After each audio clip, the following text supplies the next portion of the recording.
What'd you do? What did you do? I'm always in trouble.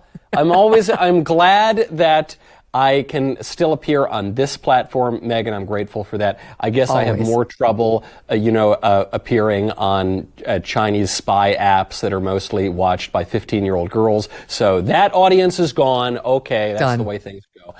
What I did to get myself banned before I was permanently banned, before I was permanently unbanned or something like that, was I made fun of Dr. Fauci. I made fun of the public health establishment. I questioned some of the bizarre practices of American domestic and foreign policy. It was a kind of wide-ranging little TikTok video, but there was nothing defamatory. There was nothing cruel. There was nothing that was not factual. And we know that this is par for the course. We know, especially over the last 2.5, 3 years now, you can be booted off of social media apps, not just TikTok, for saying perfectly true things because there are new censorship guidelines, and there's really no way to appeal it. This is just run by a group of oligarchic censors, and it's particularly worrisome because in a self-governing republic, the way that we speak to one another is how we govern ourselves. And so if a small group of people control the public square and they say you're not allowed to say true things and you got to toe the party line, well, then your ability to govern yourself is very much in jeopardy. Yeah, then we are China. So wait a minute.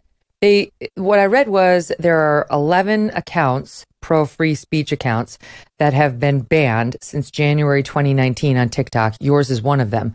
But did they then reinstate you? I mean, the permanent ban was in place, but it wasn't really permanent?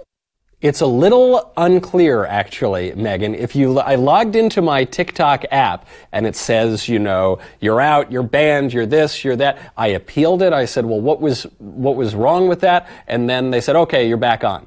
But then they kicked me off again.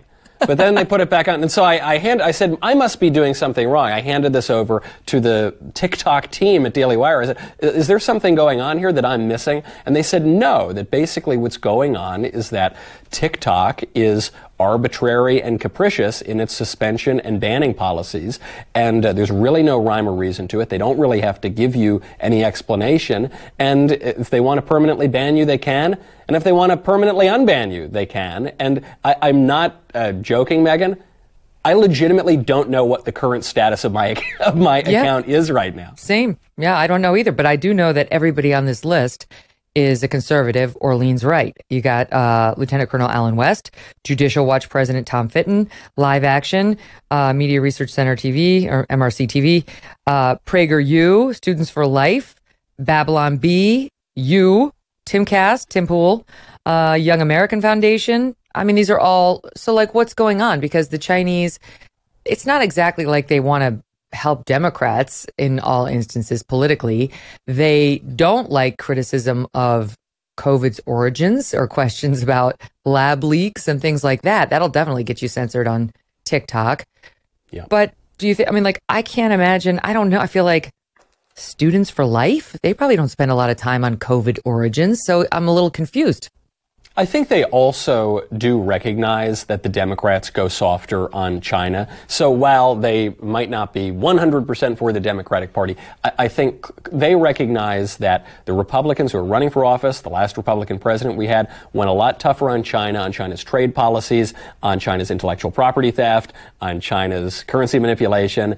And they recognize that Democrats, including Joe Biden, have been big proponents of a rising China. Joe Biden was on camera 10 years ago saying that a rising China is good for all nations, and we ought to encourage China to have a larger role in the global economy. And so I think right now, if they have to choose between the Republicans and the Democrats, they see the Republicans as being led by Trump, who was pretty tough on China, Democrats being led by Biden, who's soft on them. It's no surprise that they're going to attack the right-wingers. There is the principled reason, which is that the right-wingers are the most anti-communist, they're the most opposed to the Chinese system. I think a lot of Democrats probably want to institute something similar to a Chinese system in the U.S., but also just as a practical matter, right now the Dems are going to go softer on them.